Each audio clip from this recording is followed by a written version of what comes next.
Chers frères, chères sœurs en Christ, bonjour. Bienheureux sommes-nous à la méditation de ce jour. Que la chair ne se glorifie pas devant l'Éternel, mais que l'Éternel prenne toute la gloire au nom puissant de Jésus. Amen. Le thème de notre méditation ce matin est intitulé « Le genre de communion dont jouit une âme obéissante auprès de Dieu ». Et nous allons prendre pour texte de base Genèse chapitre 18, le premier verset. L'Éternel lui apparut parmi les chênes de Mamré, comme il était assis à l'entrée de sa tente pendant la chaleur du jour. Fin de citation. Amen. Le Seigneur apparut à Abraham.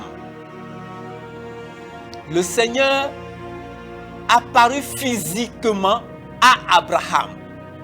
Parce que Abraham, il a franchi des étapes.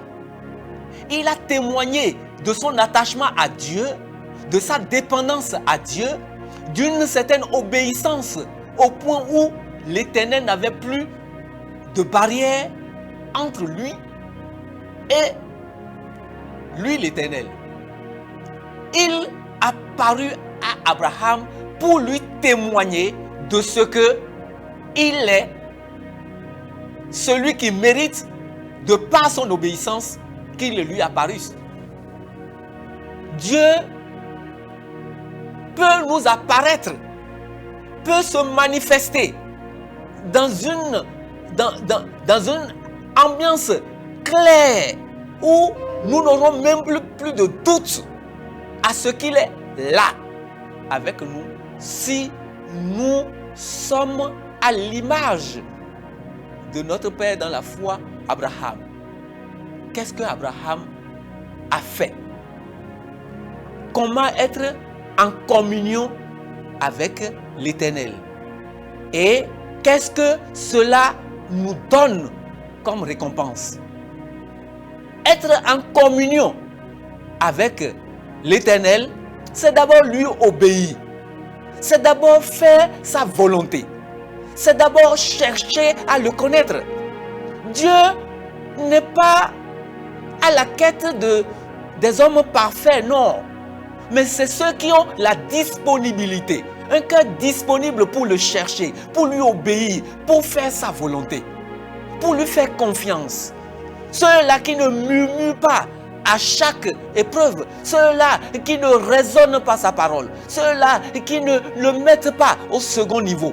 C'est ceux-là qui marchent avec lui, avec intégrité. Ceux-là, Dieu, il prend plaisir avec eux. Il prend plaisir et il apparaît à eux. Donc, ceux qui obéissent ne sont jamais dépourvus d'une bénédiction. L'obéissance n'est pas sans récompense. Quand nous obéissons à Dieu, c'est accompagné toujours de récompenses. Et je veux prendre 3 avec le texte de Genèse chapitre 18.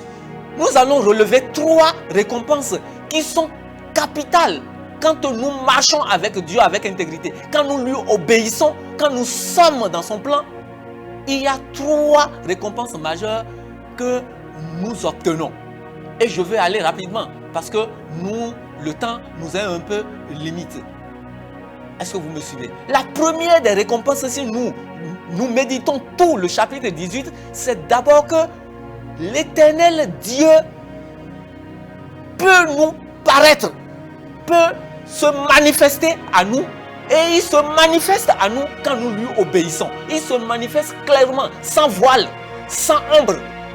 Et c'est un privilège que d'avoir Dieu manifesté à soi. Parce que quand Dieu se manifeste à nous, c'est inestimable les impacts qui se révèlent sur nos vies, sur notre être. C'est sans mesure, c'est incommensurable, c'est incontable les impacts que nous pouvons avoir La première récompense est que Dieu est avec celui qui lui obéit.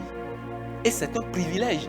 C'est quelque chose d'inouï, d'inestimable que d'avoir Dieu avec soi. C'est important.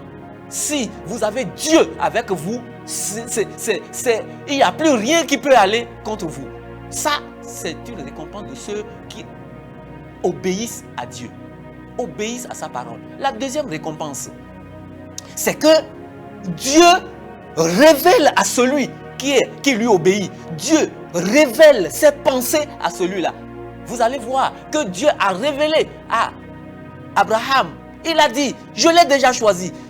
Il a trouvé grâce avec moi. Il est déjà celui que j'ai élu. Pourquoi est-ce que je vais lui cacher mes pensées? Il a révélé ses pensées par rapport à Sodome, à Gomorrhe. Il a révélé ça à Abraham. Il lui a dit ça. Dieu peut nous révéler des choses cachées, peut nous prendre comme des témoins pour la manifestation de ce qu'il a dans sa pensée. Et c'est aussi un privilège qu'on ne peut pas quantifier, qu'on ne peut pas mesurer. Dieu pourra nous révéler sa pensée, ses volontés, si nous lui obéissons. C'est capital d'obéir à Dieu pour mériter, pour obtenir ces choses, pour avoir la grâce de ces choses. Est-ce que vous voyez? Et on a dit que Abraham a proposé à Dieu de lui offrir à manger, de lui laver les pieds. Il demande à Dieu de prendre plaisir à sa compagnie, de rester sous son arbre, de rester à sa compagnie. Et Dieu lui a dit dans le verset 5 du chapitre 18, fais ce que tu as dit. Dieu l'a autorisé à faire ce qu'il a dit. Dieu a agréé cette demande. Dieu a accepté cette demande et il a exaucé ses vœux. Si nous obéissons à Dieu, Dieu prend plaisir à exaucer nos prières, à agréer nos demandes, à honorer nos vies. C'est très important. Quand nous obéissons à Dieu, ces récompenses nous sont automatiques. Alors, pourquoi ne pas obéir à Dieu? Il faut obéir à Dieu et il prend plaisir avec nous. Et il est avec nous. Quand nous marchons avec lui dans l'obéissance, Dieu prend plaisir à cheminer avec nous, à nous révéler son cœur, à nous révéler ses pensées, à nous révéler ses volontés. Et nous serons en avance sur beaucoup de choses. Nous n'aurons plus à tâtonner. Nous pourrons aller tout droit au but. Nous pouvons gagner du temps. Si j'ai la révélation de ce que je dois faire, je gagne du temps. Si Dieu est avec moi, plus aucune opposition. Qui peut m'ébranler si Dieu est avec moi? Si Dieu est avec moi, mais tout le ciel est focalisé sur moi. Toutes les caméras du ciel seront là où Dieu est. Voyez-vous? Donc, qu'est-ce qui me mérite tout cela? Qu'est-ce qui me permet d'avoir cette grâce-là? C'est l'obéissance à Dieu, l'obéissance à sa parole.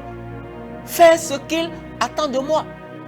M'efforcer chaque jour à m'améliorer pour lui. Être fier de ce que je suis son enfant et le révéler et le manifester.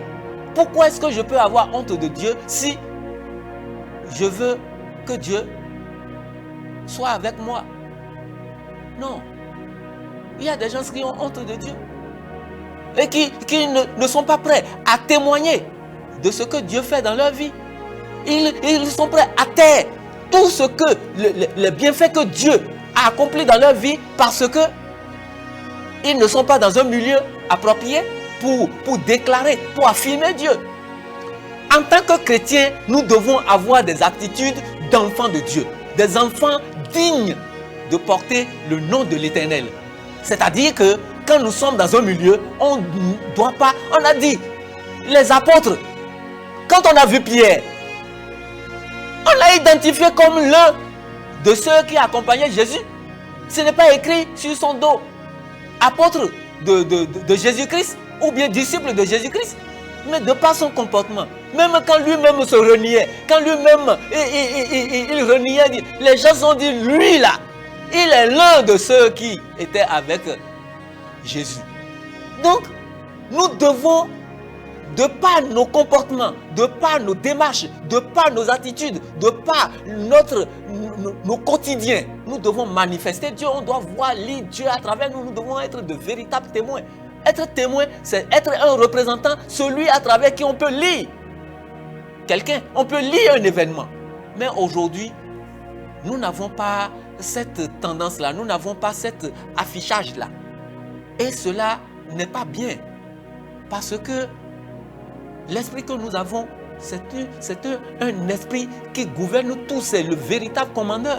Et nous ne sommes pas ordinaires, nous ne sommes pas n'importe qui pour que nous ayons toujours la tête sous le boisseau. Nous devons être des gens qui devons être fiers de qui nous sommes, de par qui est en nous. En obéissant, nous devons déjà rendre témoignage à Dieu. Par notre obéissance, nous devons déjà être une révélation pour le monde.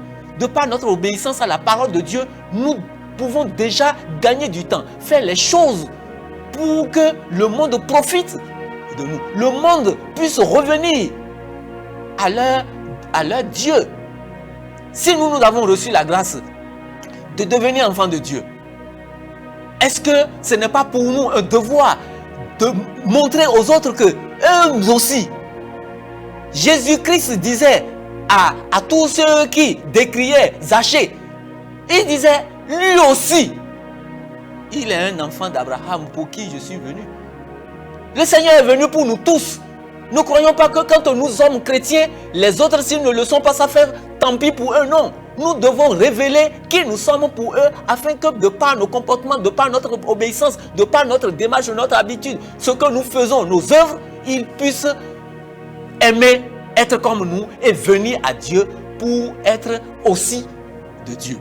Voyez-vous? Donc, nous avons un devoir capital en tant que chrétiens d'obéir à notre Père, d'obéir à l'image de Jésus-Christ, de mettre nos pas entre les pas de Jésus, dans les pas de Jésus-Christ, pour être de véritables révélateurs de Dieu, de véritables tableaux qui laissent voir Dieu dans tout son amour.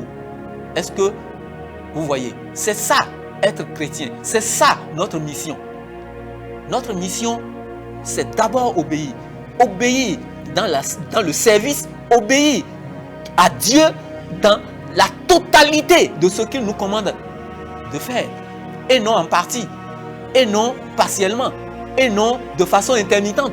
Mais ça doit être de façon permanente, de façon assidue, de façon croissante, pour que le règne de Dieu vienne. Au nom puissant de Jésus, nous avons médité. Que le Seigneur soit avec nous, au nom puissant de Jésus. Amen.